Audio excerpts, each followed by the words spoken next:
Hello mga mi, good morning sa inyo. So ngayong araw nga na ito ay wala akong pasok sa trabaho, kaya naisip ko na maglaba na lang muna. Dahil hindi ako na-inform mga mi na ang dami na pala naming labahin. Almost 2 weeks yata ito nalabahin, kaya naisip ko sige maglaba na lang. Actually asawa ko talaga yung naglalaba, so dahil busy nga rin siya at may trabaho siya, so kaya naisip ko na ako na lang muna yung maglalaba habang wala akong pasok. Nang sa ganun, at least diba makapag-relax din naman siya pag may time naman na wala siyang trabaho. Kinahaponan mga mi, inawala ng kuryente. Kaya punta muna tayo sa ilog. Ay mga mi, so karon kay medyo nindot man ang panahon. Nya nakalugar.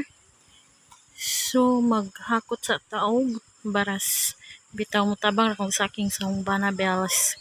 Pag saking og baras para sa among balay. Karon mahuman na.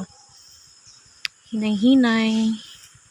So human naman taglaba. So karon tabang nasanta sa atong bana. Let's go.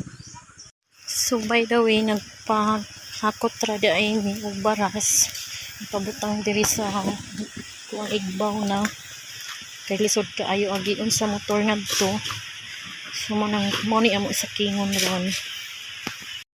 So diri na mga mi, so wala day ko patabangan sa bana pagsaking, so siya ray nagsaking. Ang iya ra dito gipauban ko aron naa siya kauban inana ko niya ka pinangga mga mi. Sana all pinangga bitaw siya ra joy nagtrabaho. Sige ra migkuan istorya-istorya bisag unsa ray among topics alang sa among kaugmaon ba kung unsaon namo paghuman ang among balay.